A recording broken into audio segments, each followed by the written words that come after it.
अस्सलाम वालेकुम। आज की वीडियो में हम कंपैरिजन करने जा रहे हैं तुर्गुत का, जो कि अब्दुल गाजी में कैसा दिखता था और अब जो कि कुलुस उस्मान में भी है तो उसमें कैसा दिखता है। इन दोनों ड्रामों के दरमियान हम कंपैरिजन करेंगे कि तुर्गुत आखिर किस ड्रामा में ज़्यादा अच्छा लगता है। तो वीडियो को पूरा देखें और अंदाज़ा करें।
गाजी अल्लाह शुक्रिया। ओए माशाल्लाह, खुश रहे। ओए माशाल्लाह, ओए माशाल्लाह। अब अजदाद के साथी क्या याद दिला दिया। दिलेरों के दिलेर तुर्गुत गाजी। शुक्रिया उस्मान सरदार, आबाद रहे। खुश आमदीद।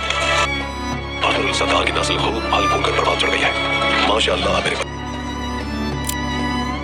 जानते थे तो अपने बाप के कातिलों को उस दीन के पैरोकारों में तलाश करो जो खुद अपने दीन की इज्जत नहीं करते।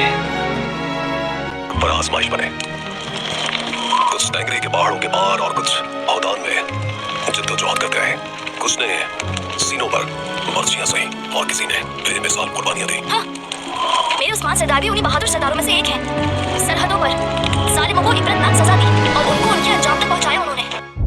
तुर्गुत, जैसा कि आपको मालूम है कि एक बहुत बड़ा करैक्टर है और बहुत ज़्यादा ही अहमियत रखने वाला करैक्टर है, तो इस लिहाज से और जो कि इसका अदा करने वाला, जो कि इस करैक्टर को निभाने वाला और इसका रोल अदा करने वाला जो कि अदाकार है सेंगिज़ कोसकन, वो भी बहुत ज़्यादा वायरल है और उसके स्टाइल और उसके हिसाब ऐसे हैं कि बहुत ज़्यादा पसंद किया जा रहा है।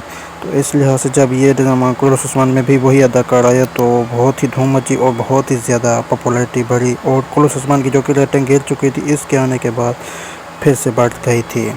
तो आपको इन दोनों ड्रामा में से कौन से स्टाइल आपको ज़्यादा अच्छे लगते हैं इस तुर्गुत के, जो कि बहुत ज़्यादा नायाब हैं और बहुत ही अहमियत के हैं, जो कि कुलुस उस्मान में भी काफ़ी अच्छी एक्टिंग थी और बहुत ही ज़्यादा कमाल का अंदाज़ था और बहुत ही ज़्यादा पसंद किया जाने वाला अंदाज़ था। मैं उम्मीद करता हूँ आज की वीडियो आपको पसंद आएगा। वीडियो पसंद है तो लाइक करें, शेयर करें और चैनल को सब्सक्राइब करें। दुआ में याद रखें। अल्लाह हाफिज़।